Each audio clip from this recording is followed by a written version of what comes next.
हमारी बच्ची को 2.5 माह हो गए अगवा हुए, हमारी बच्ची का हमें ना निशान दिखाया जा रहा है, हमें धमकियाँ दी जा रही हैं, पुलिस की तरफ से दी जा रही है, वकीलों की तरफ से दी जा रही हैं। जो उनका वकील हमें उस डीएसपी अदनान के सामने बैठा धमका रहा था कि आप लोग को भाई भाग तो जाते थे, उत्ते गड्डी खड़ी थी, ਉਹਦੇ ਵਿੱਚ ਧੱਕਾ ਦੇ ਕੇ मेरी बच्ची ਨੂੰ सिट के ले गए। कर लेंगे, कत्ल कर देंगे। तो पुलिस वाले भी आपको धमकियां दे रहे हैं? पुलिस वाले ये धमकियाँ दे रहे हैं कि जी हम वो बात से लोग हम क्या करें उनके साथ, हम नहीं कुछ कर सकते, ये पैसे लेके बिक गए हैं। ये हमारी पंजाब पुलिस है, हम वहाँ से तंग आके इधर आए हैं लाहौर अपनी आवाज़ सुनाने के लिए। रिश्ता मांग लेते हैं, वो कहती मेरे माँ बाप पैसे लेंगे, मैंने कहा मुझे पैसे देने को तैयार है, कहती वो 25-30 लाख मांगते हैं। मैंने कहा जी इतने तो हम भी गरीब लोग हैं, हम इससे करें कि मुझे यहाँ से बचाएं, मुझे इनसे किसी तरह। हम लोगों ने घर को ताला लगाया जी, मतलब मिलने नहीं दिया? भी मिलने नहीं दिया, हमने ताला लगाया। वो बच्ची कहती मैं मिलती नहीं हूँ, मुझे मार देंगे, क्या करते हैं। फिर उन्होंने कहा जी हम इसको भी मार देंगे, वो मुझे नहीं मारेंगे, इसको भी मार देंगे, आपकी बेटी को कोई भी नुकसान पहुँचा सकते हैं, अब यहाँ से अब बस किसके यहाँ से जाएंगे। नहीं था ना इसको इल्म था कि वो राब्ता कर रही है पीछे, क्योंकि वो तो बुराइयाँ करती थी उनकी हमारे साथ। आपके सामने बुराइयां करती थी और वैसे उनसे बात थी? उसने बात थी अदालत में, उसने अपने माँ बाप को पहचाने से भी इनकार कर, उसने कहा मैं आपको नहीं जानता, तो नहीं दे सकते। वहाँ के डीपीओ ने कहा है ये डेरा इस्माइल खान ने। इसके बाद गेम चलाई है हमारे आईओ साहब ने, वहाँ के डीएसपी अदनान है उसने, और उनके वकील ने, मुलजमान के वकील ने। वो सारे बिक चुके हैं? वो बिक चुके हैं। वो उनको खरीदा किसने? उनके वकील ने। उस वकील ने ही उसके डीएसपी के सामने हमें धमकी दिया कि आप लोग जाएंगे उधर, पूर्वा जाएंगे तो ये भी ध्यान रखेंगे कि आपको मार भी सकते हैं, आपको अगवा भी कर सकते हैं। अस्सलाम वालेकुम, सबकी बात के साथ मैं हूं वाजिद खान। नाज़रीन, आज हमारे साथ एक फैमिली मौजूद है जिन्होंने बाहुलपुर से लाहौर का सफ़र किया। लाहौर ऐसी क्या बात हुई इनकी कि इन्होंने वहाँ से सफ़र किया और लाहौर आए, इनसे बात करें। अस्सलाम वालेकुम।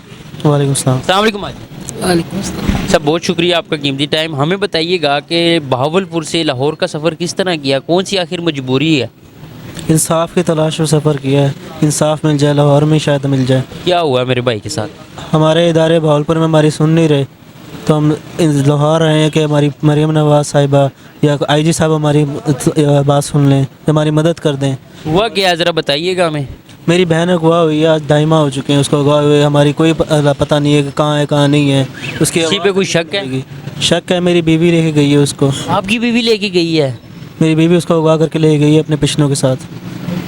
आपकी बीवी उसे क्यों लेके गई है, कोई पता नहीं चला अभी तक? अभी तक वजह? अभी तक तो नहीं पता, ना वजह पता है कि क्यों लेके गई है, क्यों नहीं लेके गई। वो लोग तो यही कहते हैं कि हमने बदला लिया, कि कहानी है इस तरह कि वो लड़की 3 साल पहले हमारा रिलेशन था, गेम के ज़रिए हमारी मुलाकात हुई। गेम के ज़रिए? जी। सी गेम? पबजी के ज़रिए हमारी मुलाकात हुई थी। पबजी के ज़रिए? जी, हमारी मुलाकात हुई थी। हम गेम खेलते थे तो उस टाइम थोड़ी बहुत बात शुरू हुई, अंडरस्टैंडिंग हुई, जिस पे इस साल उस फरवरी में उसने ये कहना शुरू कर दिया कि मेरे घर वाले मेरा सौदा कर रहे हैं, मुझे बेच रहे हैं, तो अगर तुम चाहते हो तो मुझे आके यहाँ से ले जाओ। हम भाग के शादी कर लेते हैं, जिसमें मैंने वालदा वगैरह से बात की। वालदा ने मुझे यही कहा कि हम ऐसा नहीं कर सकते, तो जिस पर उसने 28 जून को ये मैसेज किया कि मैं आ रही हूँ, और 29 जून को वो भावलपुर आ गई खुद ही। मतलब को आपको बताए बगैर ही वो आ गई? जी, मुझे बस उसने बस एक बार मैसेज किया, जिसका मैंने सीरियस नहीं लिया था, मैंने मजाक में लिया था उसको। सही। माँ जी, भाई ने बताया कि गेम के ज़रिए बात हुई, ज़रा बताइएगा तफसील से। भाई साहब ये गेम के ज़रिए हमें नहीं पता था कि गेम खेलता है, तो इसने रिलेशन किसी से बनाया, क्योंकि बहुत ट्राई था, इसको हमें कोई मानता ही नहीं था हमारे ख़ानदान में कि ये बच्चा भी किसी लड़की से बात कर सकता है। बस उस लड़की ने अल्लाह जाने कैसे अपने जाल में फंसाया इसको। इससे मुझसे बात की, मैंने मुख्तसर मैंने अपने मियाँ से बात की, वो लड़की आ गई हमारे घर। जब वो आई हमने उसकी कहा कि तुम्हारे माँ बाप से बात करते हैं, तुम्हारे माँ बाप के थ्रू तुमसे तुम्हारी मतलब रिश्ता मांग लेते हैं। वो कहती मेरे माँ बाप पैसे लेंगे, मैंने कहा मुझे पैसे देने को तैयार है, कहती वो 25-30 लाख मांगते हैं। मैंने कहा जी इतने तो हम भी गरीब लोग हैं, हम इतना तो नहीं दे सकते। तो कहने लगी वो करेंगे भी नहीं, उन्होंने मेरा सौदा कर रखा है पठानों में, बाप मेरा पठानों में बेचना चाहता है, माँ मेरी मुझे अपने रिश्तेदार को बेचना चाहती है। मेरी बहन एक मर चुकी है इसी बात पर, उसको बेच रहे थे, उसने जहर खा ली थी। उसने हमें इमोशनली ब्लैकमेल करके मेरे मियाँ आ गए, वो हम लोग शरीफ लोग हैं, सीधे साधे लोग हैं, हमने कहा हम ये इस तरह बड़ा कांड नहीं कर सकते, हम नहीं कर सकते ऐसे। उसने कहा मिन्नतें तरले करके हमें एक्सक्यूज मी, उसने हमें अपने बस में कर लिया, समझी, हमने उसके जाल में कदम रख दिया। हमने उसकी दूसरे दिन ही तो आपने कहा कि मजबूरी हो रही है, उनको बेच रहे हैं, तो चलो शादी कर लेते हैं। शादी कर लेते हैं। अब वो घर आ गई, कहती है अगर उसको बुलाओगे आप अपने घर में तो वो जो है ना लड़की, वो जो मेरे माँ बाप है मुझे मार देंगे। तो जब मेरी बहन भी तड़पती रही थी, उन्होंने उसको नहीं मतलब ले गया था डॉक्टर के, वो मुझे मार देंगे, मुझे गोली मार देंगे, ये कर देंगे, वो कर देंगे। खैर हमने उसकी शादी कर दी, निकाह हो गया, कोर्ट मैरिज हो गई। इसके हमने वलीमा किया, बकायदा उसका वलीमा किया, सब इज्जत के साथ घर में रहने लगी। 1 माह बाद ठीक उसके माँ बाप घर पहुँच गए। 1 माह के बाद? 1 माह के बाद 29 जून को वो आई है, 29 जून को 29 जुलाई को मेरे मियाँ के ऑफिस पहुँच गए। इसके वो पिछले उसका वो एक्स हस्बैंड, और वो हमें बाद में पता लगा उसका कि वो इसका एक्स हस्बैंड था। और तफ्तीशी उनका वो आ गए, उन्होंने मेरे मियाँ से मुतालबा किया कि मैं बच्ची से मिलवाया जाए। उन्होंने घर आके इसको कहा, मुख्तसर ये है कि घर इसको कहा, इसने रोना पीटना शुरू कर दिया कि ये वो तो जी आएंगे तो आपके सामने मुझे मार जाएंगे। तो अब मैं आप ऐसे करें कि मुझे यहाँ से बचाएं, मुझे इनसे किसी तरह। हम लोगों ने घर को ताला लगाया जी, मतलब मिलने नहीं दिया? भी मिलने नहीं दिया, हमने ताला लगाया। वो बच्ची कहती मैं मिलती नहीं हूँ, मुझे मार देंगे, क्या करते हैं। फिर उन्होंने कहा जी हम इसको भी मार देंगे, वो मुझे नहीं मारेंगे, इसको भी मार देंगे, आपकी बेटी को कोई भी नुकसान पहुँचा सकते हैं, हम यहाँ से अब बस खिसके यहाँ से जाएँ कहीं। चल अगवा किस तरह किया उन्होंने? बता रही हूँ ना आपको कि उन्होंने, हमने खैर वो चले गए हम घर छोड़ के। वो लड़की जब हमने हरासमेंट की दरख्वास्त दे दी, क्योंकि निकाह हुआ था हमारा, तो उसने कहा जी हरासमेंट की दरख्वास्त दे दी, हमें उसने रास्ता दिखाया। ये भी उनका तो प्लान था। अच्छा वो जी बयान हो गया, इसके जिस दिन बयान होने थे उस दिन उसके माँ बाप पहुँच गए अदालत में, वो मंगेतरी पहुँच गया कि वो राब्ते में थी उनके साथ? मैं थी उनके साथ। अब हमें नहीं पता, हमें इल्म नहीं था ना, इसको इल्म था कि वो राब्ता कर रही है पीछे, क्योंकि वो तो बुराइयां करती थी उनकी हमारे साथ। आपके सामने बुराइयां करती थी और वैसे उनसे बात थी? उसने बात थी। अदालत में उसने अपने माँ बाप को पहचाने से भी इनकार कर दिया। उसने कहा मैं आपको नहीं जानती। अपने भाइयों से कहा नहीं जी मैं नहीं जाना। उसकी माँ ने उसको कहा तेरे पास 2-3 महीने हैं, अभी तेरे पाँव के नीचे हाथ रख रहे, तो 2-3 में या इसको टास्क दे के गई वो कि 2-3 महीने में तूने, तेरे आंखों में आंसू होंगे, फिर हमें बुला लेना, हम यहीं होंगे तेरे आसपास, हम आ जाएंगे। इसके बाद वो बाहर आई है, उसने मेरे मियाँ से डील की। उसने कहा जी हम ऐसे नहीं छोड़ते अपनी बेटी को, अभी हमारे काम के नहीं है, हमें पैसे दो तो हम जाते हैं, नहीं तो हम ऐसे तो मजदूरी करते रहेंगे। हमने खैर वो अलग कहानी है कि हमने उनको 5 लाख प्रोवाइड कर दिया। 10 लाख मांगा था, 5 लाख पे बात तय होगी। हमने उनको out of the way, out of the court 5 lakh रुपए आपने दिए? हाँ, आउट ऑफ द कोर्ट दिया हमने उनका मुंह बंद करने के लिए।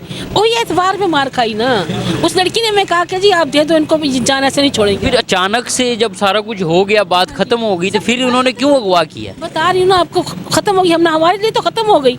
अब हमें क्या पता उस लड़की के दिल में क्या चोर था। उसने हमसे बहुत अच्छा शुरू किया, मेरी बेटी को हाथों में ले लिया। मेरी बेटी उसके मायाबाजी करती, भाभी भी नहीं कहती थी, बाजी कहती थी, बहन बना लिया उसने। और उसने भी मेरी बेटी के साथ, अब जी उसको कोई काम नहीं करने देना। उसको कॉलेज से आ रही है, वो स्कूल से कॉलेज जाने शुरू हो गई थी, वो फर्स्ट में पढ़ती थी, उसके कपड़े प्रेस करके दे रही है उसको, मतलब हाथ का छाला बनाया था मेरी बेटी को उसने। मेरे हमने कभी चल, हम भी बहुत खुश के भावज में इतना है। सारी फैमिली खुश है? सारी फैमिली खुश। हमें तो आखिर तक शुभा नहीं, हमारे साथ क्या करने लगी है वो।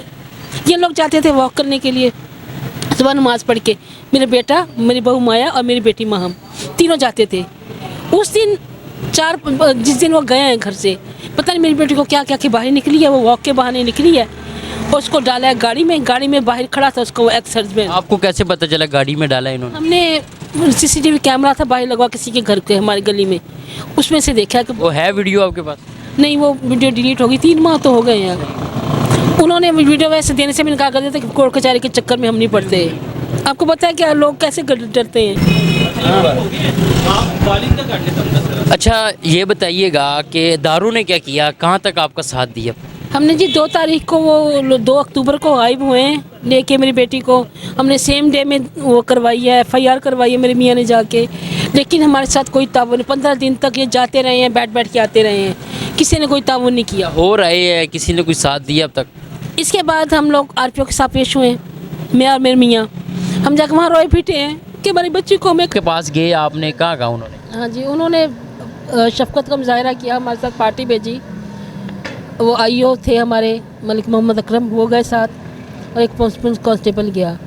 खैर वो भी एक अलग कहानी है। जैसे गए हम लोग वहाँ पे, उनकी खिदमतें की, उनके सबको नाज नखरे उठाए उनके। इन्होंने जाते मेरे मियाँ को अंदर कर दिया। मेरे मियाँ को हमने जो उनको सब कुछ हमने अपने सर पे खुद करवाया था, उनकी CDR निकलवाए थे मुल्ज़मान के, उनका सारे सबूत हमारे पास हैं, उनकी वो जिस गाड़ी में डाल के गए वो गाड़ी भी पता है उनका, लेकिन हमसे किसी ने कोई ताउन नहीं किया। तस्वीरें वगैरह आपके पास सारा कुछ है? कुछ है हमारे पास। नाज़रीन, हम स्क्रीन पे चला भी रहे हैं, इनके पास जो भी जितनी भी वीडियोस है, तस्वीर है, तमाम तर चीज़ें जो है ना वो स्क्रीन पर आपको दिखाई भी दे रही होंगी। जी माँ जी, अच्छा आप IG साहब हमारे देख रहे हैं, मरीम नवाज़ साहब देख रही हैं, बहुत सारी खिदमात हैं उनके लिए, बहुत सारी लोगों की आवाज़ बने हैं, कोई पैगाम देना चाहते हैं उन्हें? हमारी आवाज़ बने तो हमें पता लगेगा कि कोई इंसाफ है इस मुल्क में। हम भी इस मुल्क के बाद से इसी मुल्क में रहते हैं, टैक्स पे करते हैं, सब कुछ करते हैं। हमारा क्या कसूर है कि हमारी आवाज़ नहीं सुनी जा रही? हमारी बच्ची को 2.5 माह हो गए अगवा हुए, हमारी बच्ची का हमें ना निशान दिखाया जा रहा है, हमें धमकियाँ दी जा रही हैं, पुलिस की तरफ से दी जा रही हैं, वकीलों की तरफ से दी जा रही हैं। जो उनका वकील हमें उस DSP अदनान के सामने बैठा धमका रहा था कि आप लोग को अगवा कर लेंगे, कत्ल कर देंगे। तो पुलिस वाले भी आपको धमकियाँ दे रहे हैं? पुलिस वाले ये धमकियाँ दे रहे हैं कि जी हम वो बादशाह लोग हैं, हम क्या करें उनके साथ, हम नहीं कुछ कर सकते, ये पैसे लेके बिक गए हैं। ये हमारी पंजाब पुलिस है, हम वहाँ से तंग आके इधर आए हैं लाहौर अपनी आवाज़ सुनाने के लिए। हमारे वहाँ पर कोई नहीं सुन रहा हमारी। उसने जाके फिर गलत ब्रीफ किया है आईओ ने, हम वहाँ से आके वहाँ जाके बिक गया उनके सामने। यहाँ के आईओ कहते हैं कि हमने तो उनको कहा था, इनको गार्ड दे रहे थे कि जाओ जाके मिलो, ये बच्ची से खुद मिलने नहीं गए। और वहाँ जाकर मैं तो नहीं जा रहा आपके साथ, जाना तो जाओ अपने बेस पे जाओ, अपने आप पे जाओगे, मुझे कुछ कल को ना कहना कि तुम्हारे साथ कुछ अभी नभी हो जाए। तो आपने कहा नहीं कि आप किस लिए हैं? तो हमने कहा उसको, हमने ये कहा, उसने कहा बीबी मेरे साथ ऐसे बात ना करो। मैंने उसको कहा, कल तक तो वो DPO कह रहा था, DPO जो था ये डेर इस्माइल खान का, उसने कहा था कि आप बच्ची को बाजियाब करवाएं। जब इन्होंने जाली निकाहनामा थमाया था ना मेरे मियाँ को, उन्होंने कहा था कि बच्ची को बाजियाब करें, अंडर एज बच्ची है इनकी, और उसका मेडिकल करवाएं, और जितने भी वो गवाह हैं निकाह में शामिल जो कारी हैं सबको अंदर करें, सबके खिलाफ FIR दें। वहाँ के DPO ने कहा है ये डेर इस्माइल खान ने। इसके बाद गेम चलाई है हमारे IO साहब ने, वहाँ के DSP अदनान है उसने, और उनके वकील ने, मुल्ज़मान के वकील ने। वो सारे बिक चुके हैं? वो बिक चुके हैं। वो उनको ख़रीदा किसने? उनके वकील ने। उस वकील ने ही उसके DSP के सामने हमें धमकी दी है कि आप लोग जाएंगे उधर, पूर्वा जाएंगे तो ये भी ध्यान रखेंगे कि आपको मार भी सकते हैं, आपको अगवा भी कर सकते हैं, और यहाँ पे कोई कानून नहीं चलता, यहाँ कोई पुलिस नहीं चलती। DSP के सामने कह रहे हैं। मैंने कहा आप सर किस बात की पुलिस हैं आप? कहते जी यहाँ हम तो जैकेट पहन के बैठते हैं, कुछ जैकेट वो जो हिफाजती जैकेट होती है वो पहन के बैठते हैं, हम लोग नहीं कर सकते ऐसे। ये सारी बातें उन्होंने आपसे की हैं? हाँ जी, सारी की हैं, DSP साहब ने की हैं, और 10 बंदों के सामने की हैं वहाँ बैठ के, और वो उनके सामने हमें धमकियाँ दे रहा था उनका वकील जो था। उनका है आपकी बेटी हमारे पास नहीं देते, आपको नहीं दिखाते, जो करना है कर लो, जहाँ तक भाग सकते हो भाग लो। हम कहाँ भागे, कहाँ जाएँ? जी माँ जी, बहुत शुक्रिया, आपका कीमती टाइम था। इंशाल्लाह आपकी आवाज़ ज़रूर बनेंगे और तमाम तर देखने वाले भी आपकी आवाज़ बने। नाज़रीन, IG साहब देख रहे हैं, और मरीम नवाज़ साहब जो डोर ब डोर जाती हैं और लोगों की आवाज़ बनती है। खुदारा इनकी मदद कीजिएगा। इसी के साथ अपने मेज़बान वाजिद को इजाज़त दीजिए। देखते रहिए सबकी बात। अल्लाह हाफिज़।